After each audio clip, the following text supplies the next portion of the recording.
If emotional, slow burn stories about broken families finding a safe place again touch your heart, please like this video and subscribe so you don't miss the next healing story on this channel.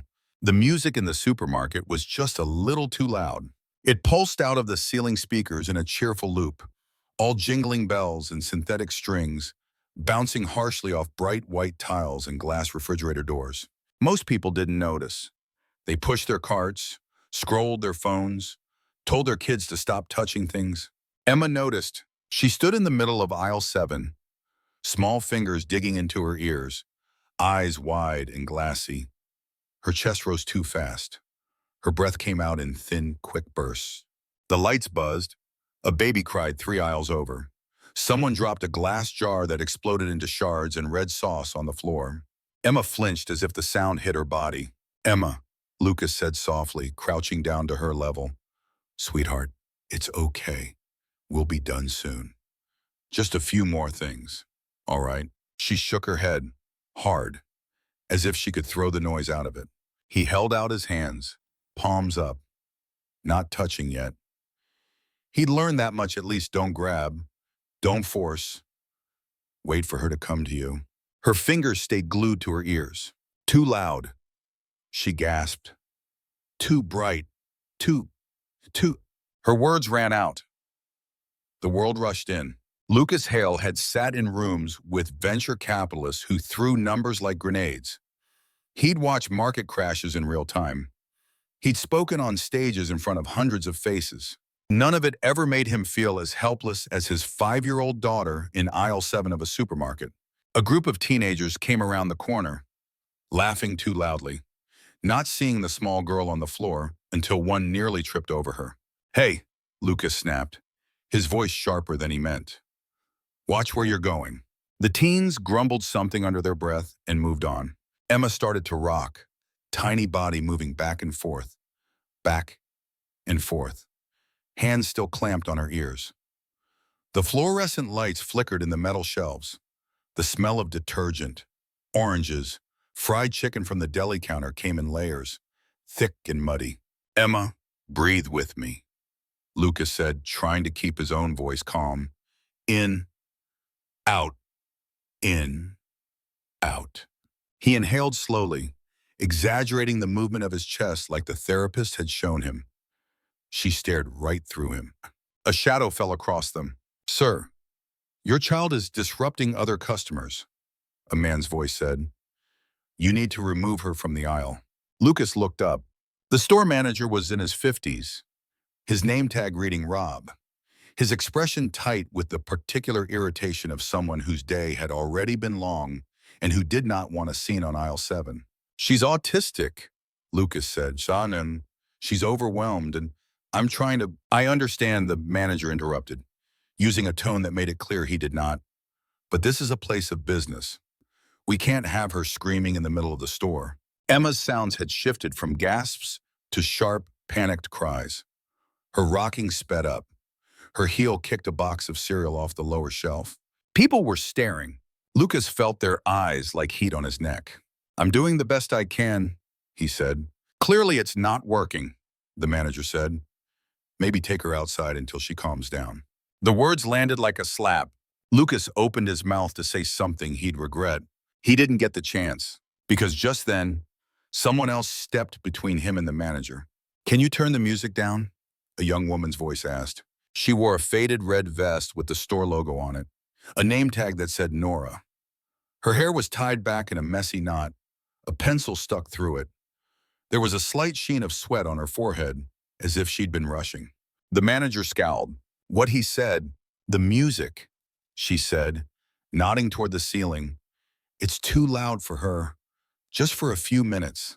We can't change the store environment for one child," he said. "We're not set up for that." Nora's eyes flicked down to Emma, who was rocking harder now, knees knocking against the floor. "Then we change what we can," she said quietly. She took off her vest in one quick motion, revealing a plain gray t-shirt underneath. She folded the vest and set it on a nearby shelf as if she were putting down armor she didn't need. "Nora," the manager warned, "you are on the clock." She ignored him. She lowered herself to the floor. not right in front of Emma, but a little to the side.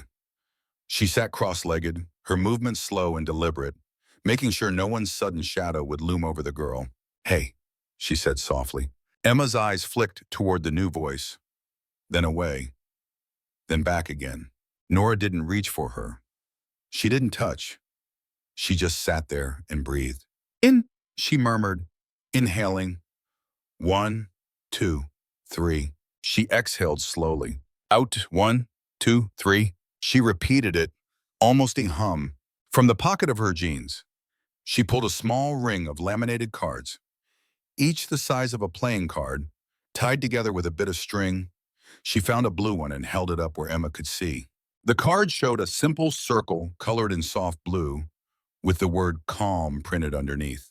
Nora tapped the card with her finger, then tapped her own chest. "Blue," she said. "Calm." She tapped the card again, then set it gently on the floor between them. Lucas watched, not daring to move. Emma's rocking slowed by a fraction. Between her fingers, her wide eyes fixed on the little blue card on the tiles. Nora flipped it to another card on the ring. This one was bright red, with the word "too much." She held it up. "Red," she said. "Too much. Too loud. Too bright." Emma let out a small, hiccuping sob. "Too much," she echoed, voice trembling. Nora placed the red card next to the blue one on the floor. "Yeah," Nora said softly. "I get that." Her hand moved back to the blue card. "But we can try to find blue again," she whispered. "We can try together." She didn't tell Emma to stop. She didn't say she was okay when she clearly wasn't. She just acknowledged the red, pointed to the blue, and kept breathing. "In," she said. 1, 2, 3. Emma's rocking slowed another notch. Her fingers loosened on her ears, just a little. She stared at the blue card. Nora flipped to one more card, one she almost never used. The circle on this one was a soft, warm pink. The word underneath, in simple letters, said "safe." She held it up, but not too close. "Pink," she said. "Safe." She set it down like a third point in a small triangle of color in the middle of aisle 7. Emma's eyes went to it and stayed. She blinked, hard, as if fighting tears and light and sound all at once. "Safe," she whispered, tentative, like the word itself might break. Nora's throat tightened. "Yeah," she said. "Safe." Emma's hand slipped away from her ears, resting on her knees. Her shoulders dropped a little. The world was still too bright, too loud. But now there was a small island of color on the floor, and a person breathing slowly beside her, and somehow that was enough to catch her on the way down. Lucas felt his own eyes sting. The manager cleared his throat. "Nora," he said sharply, "I told you you can't abandon your station without permission. This is a liability." Nora looked up at him. Her voice stayed soft, but there was steel under it now. She was about to hurt herself and on that floor. She said, "I am trying to prevent that liability." "You're not trained," he snapped. "You're a cashier, not a therapist. You don't get to decide." He looked over her shoulder at Lucas. "Sir, I apologize for my employee's behavior," he said. "We will address it. In the meantime, you really need to take your child outside." Lucas stood, slowly. His knees protested. He hadn't realized he'd been crouching so long. He looked down at Emma. She was watching Nora, small chest still rising fast, but the wild panic was receding. Her hand inched toward the pink card, fingers tapping the corner. The idea of dragging her away from this little triangle of colors made his stomach turn. He looked at the manager. "She helped my daughter," he said. "You should be thanking her, not yelling at her." The manager's mouth flattened. "What I should be doing is enforcing policies," he said. "Nora, take off that name tag. You're done here." The words dropped like stones. Nora froze. "Are you serious?" she asked. "You cannot abandon your job, tasks, and create potential liability for the store," he said. "We have procedures. There are numbers to call, managers to notify. You don't just sit on the floor and breathe." Nora's jaw clenched. She reached up and unpinned her name tag. It came free with a little snap. She held it for a second, thumb pressed into the cheap plastic. Then she laid it on the nearest shelf, next to her folded red vest. "Okay," she said quietly. "Then I'm done here." Emma's fingers tightened on the pink card. Lucas felt anger rise in him, hot and useless. "This is ridiculous," he said. "She should not be punished for helping." The manager made a non-committal noise. "If you have a complaint," he said, "you can fill out a form at customer service." Lucas thought about his calendar. The meetings lined up. The quarterly report he was supposed to be reviewing that afternoon. He thought about Emma and Nora, and the way this fluorescent-lit aisle had just shifted something in his life he didn't have a name for yet. He looked at Nora. "Wait," he said. She turned, up close where he could see the freckles on her nose, the way her hairline was damp from stress and rushing, the faint tremor in her hand as she held the ring of cards. "I have to go," she said. "If I argue, he'll have security walk me out, and I'd rather not add that to my collection of great life moments." He almost smiled at the dry humor, even in this. "Let me at least walk you to the parking lot," he said. Her eyes flicked to Emma. The little girl clutched the pink card to her chest. "Safe," Emma whispered, looking from the card to Nora. Nora swallowed. She looked at Lucas. "You should take her somewhere quiet," she said. "Dim the lights. No music. Heavy blanket. If she likes, wait. Even the car with the engine off is better than this." He nodded. "Come back," Emma whispered, almost too soft to hear. Nora's face crumpled for half a second before she smoothed it out. "I'll try," she said. Then she picked up her folded vest and walked down the aisle, leaving the name tag behind. Lucas picked up Emma, murmured to her, and took her home. But he didn't forget the look in Nora's eyes, or the word pink in his daughter's mouth. Safe. He found her the next day in the grocery store parking lot. Not the same store. Somewhere quiet, with duller lights and shorter aisles, where he'd hoped to avoid another scene. But she was there, loading cheap paper bags into the trunk of a tired-looking car, her hair pulled up in the same knot, no name tag now, no vest, just a gray hoodie, jeans, and a posture that said she was trying very hard to take up less space than she actually did. He almost drove past. Then he remembered Emma on the church of his kitchen floor last night, clutching the pink card he'd fished out of his pocket, whispering safe to herself until she finally fell asleep. He parked instead. "Excuse me," he called. She turned, squinting against the low winter sun. It took her a moment to recognize him without the fluorescent lights and the meltdown. "Oh," she said. "Hi, how's she doing?" He smiled. Small but real. "Better?" he said. "Thanks to you." Nora shut the trunk, resting her hands on the metal for a second longer than necessary. "I'm glad," she said. "I mean, glad she's better. Not glad I, lost your job for doing the right thing," he asked. She gave a half shrug. "It wasn't exactly my dream career," she said, "but it was paying the rent. Or half of it. On a good week." He hesitated. He was good at negotiating. He could read a room, a spreadsheet, a shareholder. What he was not used to was walking up to a stranger in a parking lot and offering something that mattered. "My name is Lucas," he said. Lucas Hale. Something flickered across her face. Recognition? Maybe.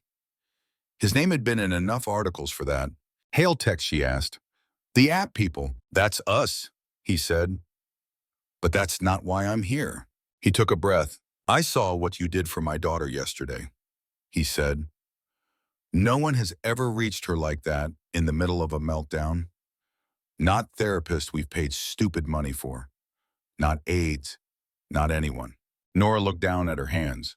"She reached me," she said quietly. So I just reached backing. "Whatever you call it," he said. "It's rare. And it mattered. To her. To me." She drew in a breath of cold air. "You're not here to sue me, are you?" she asked. He blinked and, "No." He said, "I'm here to offer you a job."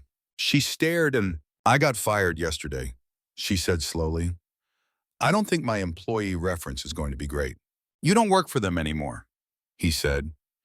"You would work for me, for Emma." He explained as simply as he could how he'd hired specialists, aides, therapists, how each had come with credentials and theories and binders of plans, and how somehow none of it had stuck where it needed to. "How long have you been working with kids like her?" he asked. Nora shifted, uncomfortable. "I'm not a therapist," she said. "I took a few courses, some workshops. I volunteered at a community center. Most of what I know is from my little brother. He's ADHD. Used to disappear on me in crowds. I learned the hard way how to spot when a kid is about to spin out." "The hard way?" he asked. Her jaw tightened. "It's not a story you need for a job interview," she said, quickly. "Look, I appreciate this. I do. But you need someone with letters after their name. I'm just a grocery girl with a deck of homemade color cards." He thought of Emma's fingers on the pink card, the way her breathing had synced to Nora's. "What I need," he said, "is someone my daughter can call safe. That's a title no certificate can guarantee." She was quiet for a long moment. "What exactly would you want me to do?" she asked. "Be with her," he said.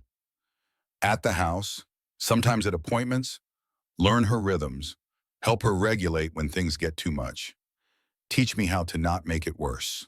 "Full-time?" she asked. "As much as you can give," he said.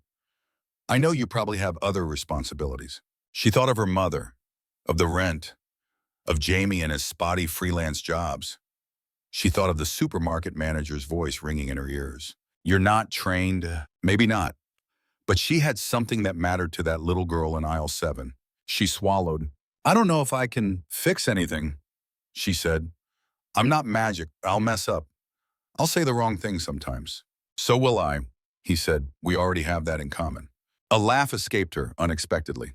"Okay," she said. "I'll try." For her. He nodded once, as if they'd just sealed a multi-million-dollar deal. "Thank you," he said. "You have no idea what this means." She did, though she just didn't have words for it yet. Emma lived in a world of colors before she lived in a world of words. Nora realized that on her 3rd day in the Hale penthouse, watching the little girl sit cross-legged in the corner of the sunroom, sketchbook open, markers scattered around her like confetti. Outside the floor-to-ceiling windows, the city spread out in winter gray. Inside, the light was softer, filtered through sheer curtains that damped down the harsh edges. Emma drew circle after circle, filling each in with a single color: blue, yellow, red, gray. She ignored the markers in pastel shades. Pink lay untouched, its cap still on. Nora sat a few feet away, on the floor, her back against the wall, her own notebook open but mostly blank. She didn't try to talk. Not yet. She just watched. Blue circles had neat edges. Yellow ones were slightly messy, lines almost vibrating. Red circles were scribbled, pressure heavy enough to almost tear the paper. Gray circles were pale, ghostly, like they'd been drawn with smoke. Every now and then, Emma would look up, as if checking to make sure Nora was still there. Nora would meet her eyes and give a tiny nod. "I'm here." That first week was mostly that. Silence, circles, breathing. Lucas stayed in the background, working from his home office, taking calls with investors and employees, his voice moving between excited and tense and flat through walls and doors. At odd moments, Nora would catch him in the doorway, watching Emma draw, his expression caught between hope and fear. On the 5th day, she sat a little closer. "Can I draw, too?" she asked. Emma's hand froze for a second. Then she slid one marker toward Nora without looking. "Blue." Nora smiled. "Good choice," she said. She drew a circle, not as perfect as Emma's, and colored it in slowly. The silence between them shifted. It wasn't empty now. It was shared. She pulled out her own ring of cards. Blue, calm. Yellow, curious. Red, too much. Gray, savvy. She added a new card, one she'd made the night before at the kitchen table. Borrowed markers lined up next to a mug of tea. Pink, safe. She didn't show that one yet. "Sometimes," she said quietly, "when I feel all over the place, I like to put my feelings on paper. It's like taking them out of my chest and letting them sit somewhere else for a minute." Emma's marker paused. She looked at Nora's blue circle, then back at her own. Then she did something new. She drew a tiny dot of yellow in the center of her blue circle. Just a speck. Nora's heart lifted. Curious, she asked, tapping the yellow dot. Emma shrugged, but there was the ghost of a yes in it. You can mix colors, Nora said. You don't have to be just one. Emma's hand hovered over the red marker, then the gray, then back to blue. She drew another circle. This one she left blank for a long time. Then, very slowly, she reached for a marker she hadn't used before. Pink. Nora held her breath. Emma uncapped it, the little click loud in the quiet room. Her hands shook a bit as she colored in the circle. Not all the way, just enough. She didn't look at Nora while she did it. When she was done, she pushed the sketchbook half an inch in Nora's direction. Safe, Emma whispered. It wasn't quite a question. It wasn't quite a statement. It was something in between. Nora's chest ached. Safe, she said. Yeah, that looks like safe to me. Emma's shoulders relaxed. Later, when Lucas came in from a call, Nora saw the pink circle taped to the wall above Emma's bed with a piece of washi tape. A little flag planted in a new land. Nora's brother called late one night, after Emma finally drifted off. The apartment back in their side of town crackled through the line. She could hear the TV in the background, their mother's voice, Jamie's restless pacing. How's the mansion, he teased. They got gold-plated spoons and stairs that clean themselves. It's not a mansion, she said, keeping her voice down so she wouldn't wake Emma. Just a very tall apartment, with windows the size of movie screens. He said, You sent me that picture. Don't downplay it. She smiled. It's nice, she admitted. It's quiet. They dim the lights when she needs it. How's the kid, he asked. Nora looked through the half-open bedroom door. Emma slept curled up in a nest of weighted blankets, a small pink circle taped above her, a ring of cards tucked under her pillow. She's alive in color, Nora said softly. Mostly blue this week. Little dots of yellow. Sometimes gray when it's too cloudy out. Jamie hummed. You sound happy, he said. She hesitated. I'm scared, she said. Of what rich people cooties, he joked. Of messing up, she said. Of being the one person she calls safe and then not being enough. You know, the usual. There was a pause. Remember the mall, Jamie asked. She closed her eyes. She remembered. He'd been 7, all elbows and energy, bouncing from display to display, while Nora tried to keep up with a shopping list and a mother on the phone. 1 second he'd been at her side, tugging her sleeve, chattering about a toy robot. The next, he was gone. The 10 minutes between that realization and the crackling announcement over the mall speakers had stretched into a lifetime. Her heart had pounded so hard she thought it would break through her ribs. They'd found him under a bench, curled into a ball, hands over his ears, eyes wide with terror. He hadn't spoken for hours afterward. She'd spent years since replaying every step. I remember, she whispered. You've been compensating for that day ever since, Jamie said. You watch exits like a spy. You count kids in the park like a drill sergeant. You got so good at it, you forgot you weren't actually to blame. I was, she said. I turned away. For like 30 seconds, you were 15, he cut in. You were a kid. Mom should have been watching both of us. But you decided you had to be the adult, and you never let it go. Silence. Maybe, he added, voice gentler. This is your chance to rewrite that story with a different kid in a safer place. Nora blinked hard. She calls me safe, she said. Sometimes, when she's half asleep. That's because you are, he said simply. What if one day I'm not, she asked. Then you say sorry, and you try again, he said, like the rest of us humans. But I'm betting you won't run when it gets hard. You never do. A tear slid down her cheek. Jamie, she said. Yeah, thanks, she said. Any time, he replied. Now go to sleep, rich nanny girl. You've got feelings to color code tomorrow. She laughed, wiped her eyes, and hung up. Down the hall, a tiny voice murmured, safe, always, in its sleep. Nora leaned her forehead against the cool wall. Always, she thought. I'll try. Lucas wrote to his wife at 2 in the morning. He sat at his desk, the city a scatter of lights beyond the window, laptop open, inbox a clutter of urgent things he couldn't bring himself to open. He clicked on the folder that said drafts. It was full of unsent messages, all addressed to an email that no longer existed. Hey, Clara, you'd hate this chair. It's too white. Hey, Clara. Emma refused to take off her headphones at the doctor's today. Hey, Clara. They say we should try another kind of therapy. Tonight, he opened a new one. Hey, Clara. He stared at the blinking cursor. He typed, Emma called someone safe today. It wasn't me. His fingers hovered. It stung to write it. It also relieved something tight in his chest. We were in a supermarket. She was melting down. I was doing all the things they taught me. Nothing worked. This girl who worked there just sat down on the floor and breathed with her. She had these little cards, blue for calm, red for too much. Emma said, safe to her. I've been trying to earn that word for 5 years. He paused, then pushed deeper. I keep thinking about the last call you made, the one I didn't pick up because I was in a meeting trying to convince strangers to believe in an app. The call log still sits there, like a splinter in time. Missed call, Clara. Sometimes when Emma cries, I hear that ringtone instead. I thought if I built this company big enough, donated enough, hired enough experts, it would cancel that out. Like an equation I could balance. It doesn't work that way.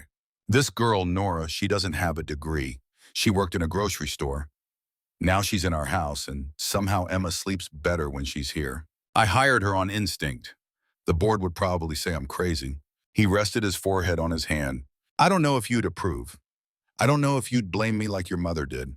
I just know when I see Emma's shoulders drop around Nora, something in me drops too, in a good way. I wish you could see her, both of them. He sat back, breathing a little unevenly. He didn't send it, of course. He never sent any of them. He hit save, and the email slid into drafts, joining all the others. He didn't know that a glitch in the server that night, a misrouted backup process, would do what he hadn't. It would send that draft to the last address in Clara's old contact group. Her mother's. Margaret Lane sat alone at her dining room table, in a house that was large and quiet and full of things that did not answer back. The email notification pinged on her tablet. She almost ignored it.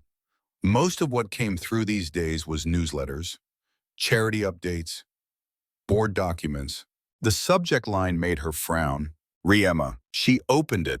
As she read, something in her carefully constructed anger cracked. She had spent 5 years telling herself that Lucas was cold, that he'd chosen profit over her daughter's life, taking that call, not being there hard enough, if such a thing even made sense.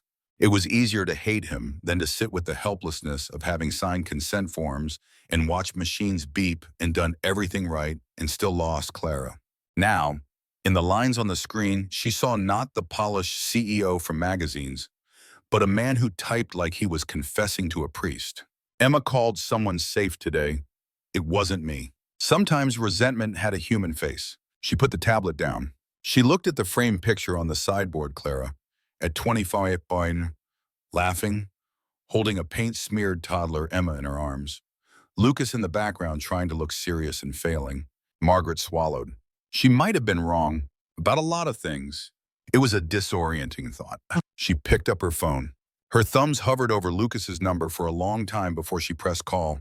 She came to the penthouse 2 days later. Lucas opened the door, half expecting a lawyer. Instead, his mother-in-law stood there, wrapped in a dark coat, her silver hair pulled back, her chin held high. Margaret, he said, shocked. Lucas, she replied. They hadn't seen each other in 3 years. After the funeral, there had been words, some soft, many not. There had been accusations and tears and a slammed door. Now they stood facing each other like strangers wearing the wrong skins. I got your email, Yeah, she said. He blinked. My email, he repeated. The one you clearly didn't mean to send, she said. To Clara. He went pale. It arrived in my inbox, she said. You used to have me in that family group. You never removed me. Your IT people had some kind of hiccup. The point is, I read it. He closed his eyes briefly. I'm sorry, he said. I didn't mean to. I know you didn't, she said. That's why it mattered. He looked at her, chest tight. I've been angry at you, she said, for a long time. I know, he said again. And it was easier to stay angry than to think you might be hurting as much as I was, she said. Easier to blame you than to shout at a hospital wall. He swallowed. I deserve some of it, he said. I wasn't there enough. For her, for Emma, for anyone. She shook her head slightly. I'm not here to retry that case, she said. I'm here because I have a granddaughter I've only seen in photographs for 3 years. And because, reading that email, I heard a man who was trying and failing and trying again. Her voice softened on the last words. Can I see her, she asked. For a moment, and the instinct to say no flared in him. To protect, to control access, to keep their little fragile world untouched. Then he thought of the photo on Margaret's sideboard, Clara's arms around baby Emma. Yes, he said, of course. He led her inside. Emma was in the sunroom, lining up her markers by shade. She looked up when they entered. Her gaze moved over Lucas, then caught on the unfamiliar woman. Margaret's heart squeezed. She saw her daughter in the child's eyes. The same shape, the same little crease at the bridge of the nose when focused. She fought the urge to rush forward, to scoop her up. She remembered the email. Emma does not do well with sudden people. With people who want things from her. She stopped a few feet away, lowering herself to sit on the floor, knees protesting. Hello, Emma, she said carefully. I'm Margaret. Emma picked up a blue marker, then put it down. Her hand reached toward her ring of cards, fingers landing on one and sliding it out. Blue, calm. She held it like a shield. Margaret smiled, eyes stinging. I like blue, she said. My bedroom walls were blue when I was little. Your mom used to say I turned the whole house into a sky. Emma's finger tapped the card twice. Nora appeared in the doorway then, having heard the unfamiliar voice. Her eyes took in the scene, the older woman on the floor, Lucas hovering, Emma clutching blue, and she stepped in with measured calm. Hi, she said gently. You must be Margaret. Margaret turned. And you must be safe, she said. Nora blinked. That's what she calls you, Margaret said, nodding toward Emma. Nora's cheeks warmed. I'm just Nora, she said. Just Nora seems to do what a room full of experts hasn't, Margaret replied. There was no sarcasm in it, just observation. They spent an hour together. Emma stayed mostly near Nora, but she watched Margaret with open, unblinking curiosity, shoulders tense but not fully closed. When Margaret left, her hand lingered on the doorframe. I'd like to be in her life, she said to Lucas. If you'll let me, on her terms, not mine. Lucas studied her face. For Emma's sake, he said, we can try. He meant it. He did not yet see the storm that would come with that trying. The proposal came a week later, not from Margaret's mouth, but in a neat folder brought by her lawyer. It outlined, in cool legal language, concerns about Emma's current environment, suggestions for improved structure, options for shared guardianship that included time with qualified caregivers and educational professionals in a residential setting. Lucas read it twice. His stomach knotted. What is this? He demanded when Margaret came over that evening. She sat on the couch, hands clasped around a mug of tea. It's a starting point, she said calmly. Emma needs more than a penthouse and one unlicensed caregiver. Her name is Nora, he snapped. She's the first person Emma ever called safe. I know that, Margaret said. I saw it. I respect it. But she cannot be the only pillar in Emma's world. What happens if Nora burns out, gets sick? One person cannot carry all of that. He paced. So your solution is to take my daughter away from the one person she trusts, he asked. My solution is to make sure Emma has a safety net that isn't built on your guilt and that girl's good intentions, Margaret said, voice tight. I'm not trying to take her from you. I'm trying to make sure you don't break her by clinging too hard. Her words hurt because some part of them was true. He slumped into a chair. What do you suggest, he asked, more tired than angry now. A formal evaluation, she said. At your home, so Emma isn't thrown into a strange environment. A specialist? A neutral party? They observe, they They make recommendation. We make decisions based on that, not just emotion. And if their recommendations involve removing Nora from Emma's life? He asked. Margaret's eyes flicked away. We'll cross that bridge when we come to it, she said. He knew then that she'd already crossed it in her head. That night, after Emma had finally fallen asleep, he sat in the hallway outside her door, back against the wall, knees drawn up. Nora sat opposite, mirroring him, a mug of lukewarm tea between her hands. He told her everything. About the proposal, the evaluation, the implied threat of custody battles if he refused. She listened, jaw clenched, eyes dark. So if you fight her, she said slowly, you risk losing your company. Maybe Emma. If you don't fight, you might lose me. He flinched. I don't want to lose either, he said. Then you can't pretend this is something you can solve with a clever speech, she said. You're going to have to choose who you're willing to upset. He stared at the carpet. I keep thinking if I make the right decision, I can undo that phone call I missed. He admitted. You can't, she said gently. No decision you make about me will bring Clara back. It will only decide what kind of present Emma gets to live in. A thin sound came from the bedroom. Safe, Emma mumbled in her sleep. Always. Nora looked toward the door. She doesn't care who owns which percentage of Hale Tech, Nora said. She cares who shows up when the world gets too loud. He looked at her, eyes raw. What should I do, he asked. I can't answer that for you, she said. If I say fight and you lose everything, I'll blame myself. If I say back down and Emma breaks, I'll blame myself for that, too. She reached across the narrow hallway, her fingers brushing his. But I can promise you one thing, she said.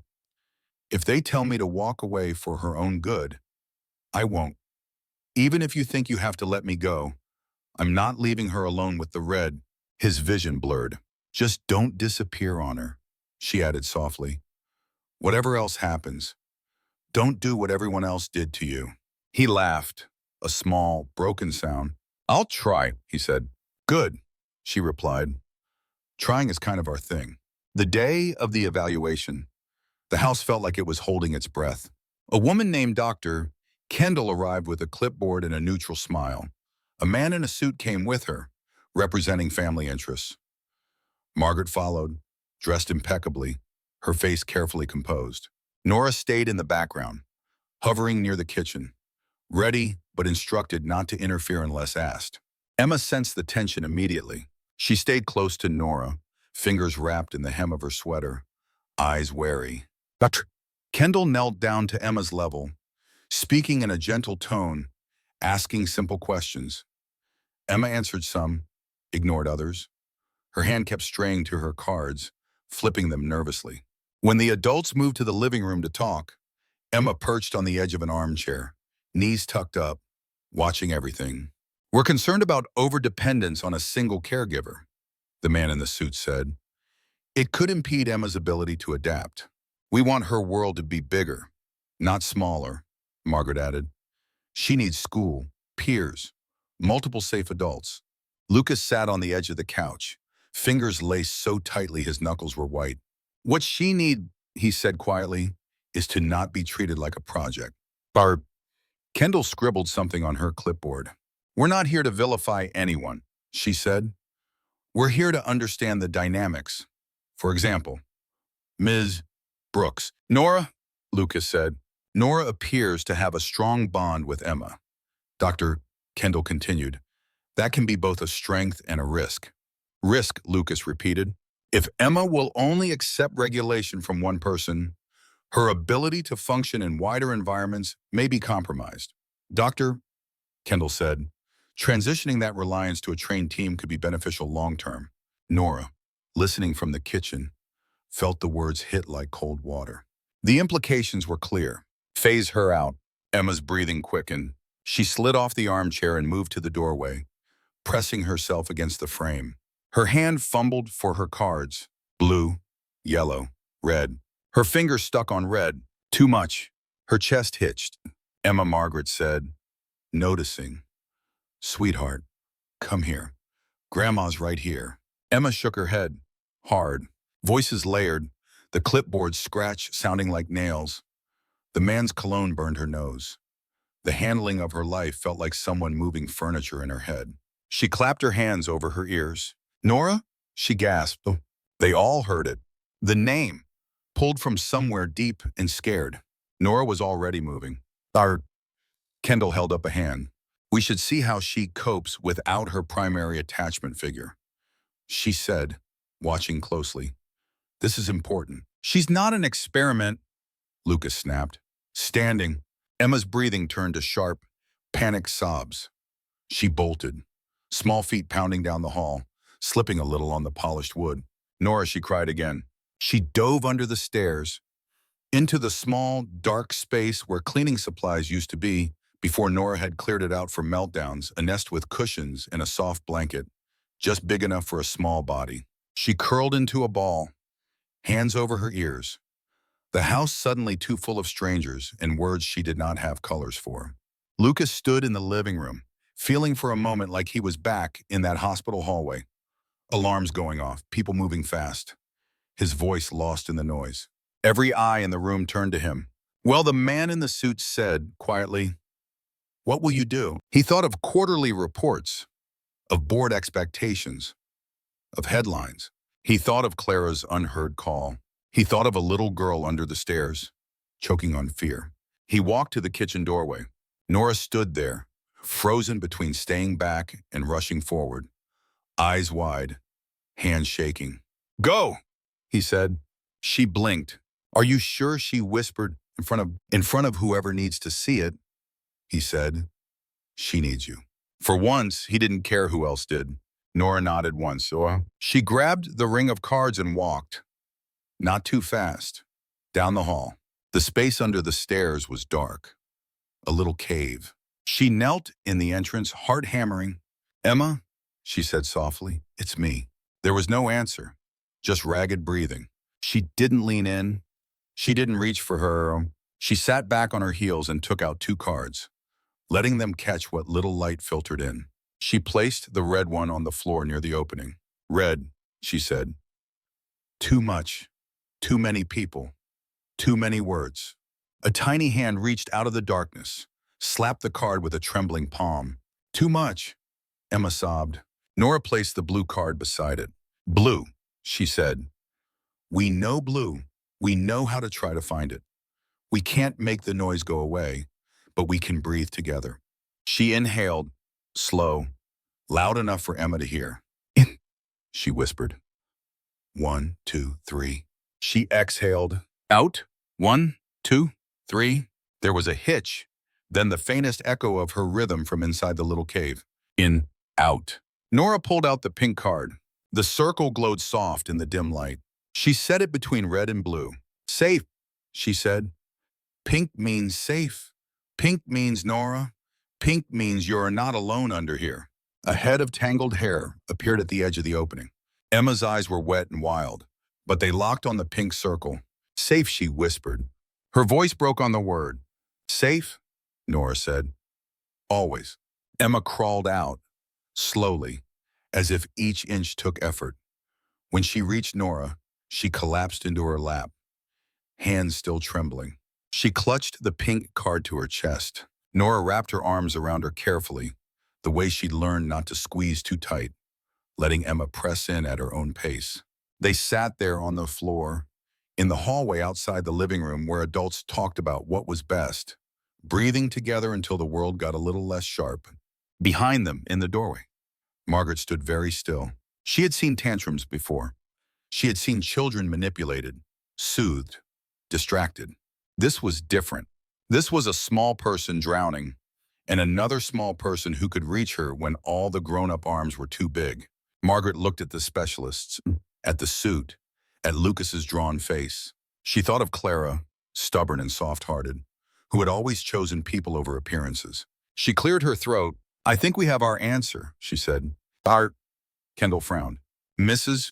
Lane, did you see what I saw? Margaret cut in, fiercer than she'd sounded in years. Because what I saw was a little girl whose nervous system recognized one voice, one presence, as the bridge back to herself. We don't dispute the bond, Dr. Kendall said. But for Emma's long-term development, For Emma's long-term development, Margaret said, maybe we start from what makes her feel safe and build out from there, instead of ripping it away and hoping exposure therapy does the rest. The man in the suit shifted. With all respect, he began. With all respect, Margaret said, I own more of this company than you do of your car, and while I was willing to push for structure, I am not willing to break my granddaughter in the name of it. She turned to Lucas. I've been angry with you, she said. I still am, some days, but I will not be the one to take safe away from Emma, not when she's finally found it. His throat worked. Margaret, he began. She raised a hand. I will talk to the board, she said. I will talk to anyone who needs talking to. We will figure out schools and specialists and all the rest. But Nora stays. As long as Emma needs her, Nora stays. Nora, still holding Emma, heard her own name and looked up. Are you sure, she asked, voice shaky. Margaret met her gaze. I misjudged you, she said simply. I thought you were a distraction. A sentimental crutch. I was wrong. She looked back at Emma, whose cheek was pressed against Nora's shoulder, pink card between them like a small flag. Emma doesn't need a perfect family that looks good on paper, Margaret said. She needs the one that shows up on the floor when she's under the stairs. Something unknotted in the hallway then. Not everything. Not yet. But enough. The supermarket closed 6 months later.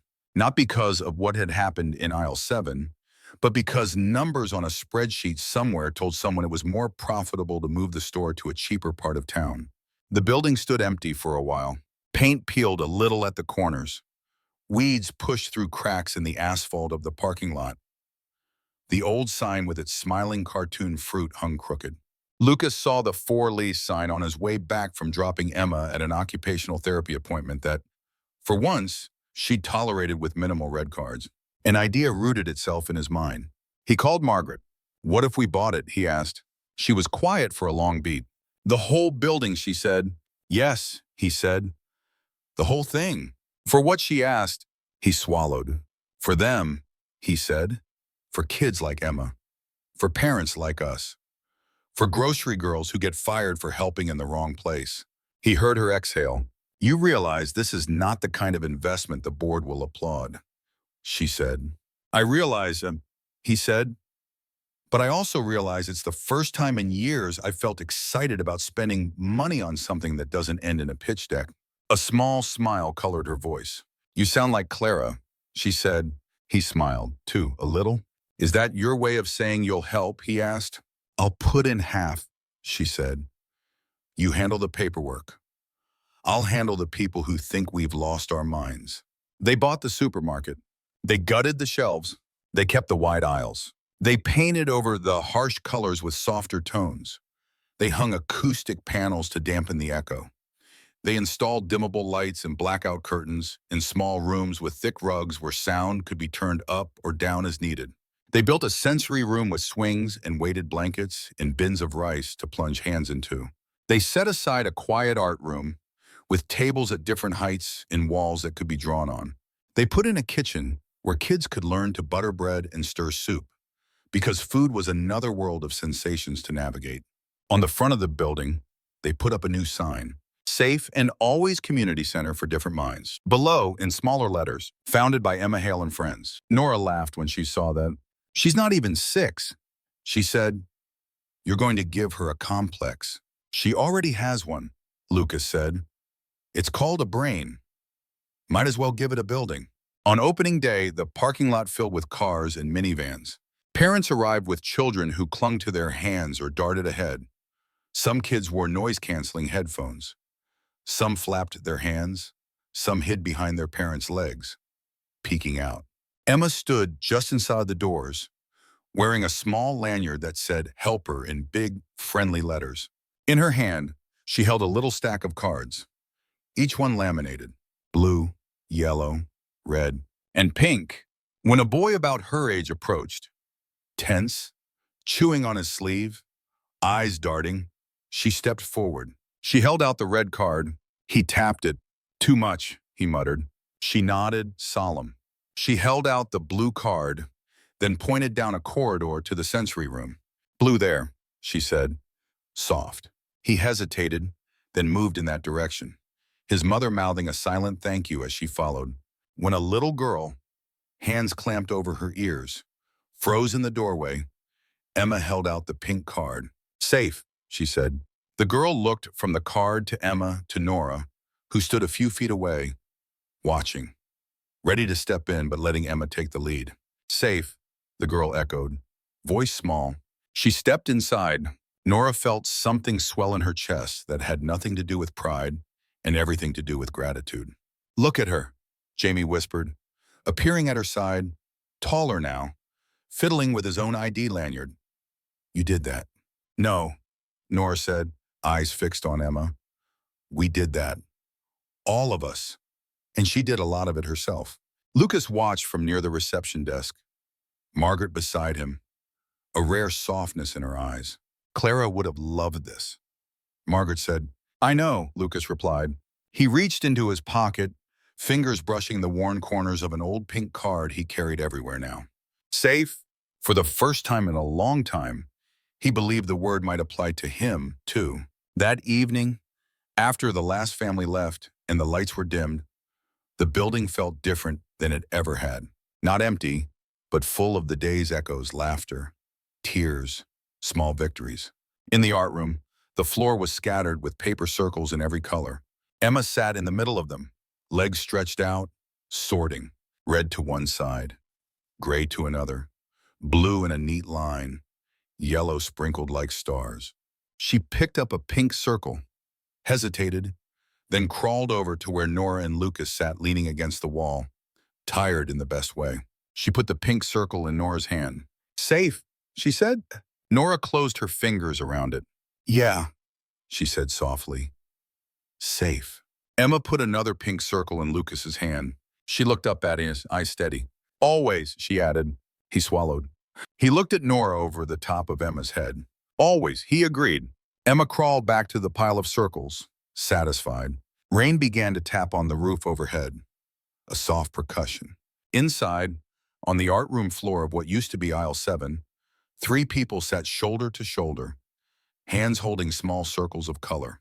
For the first time in a long time, none of them were bracing for the next meltdown, the next call, the next loss. For a few long, quiet minutes, there was just this breath, rain, and the feeling, fragile but real, of being exactly where they were meant to be. Safe, always.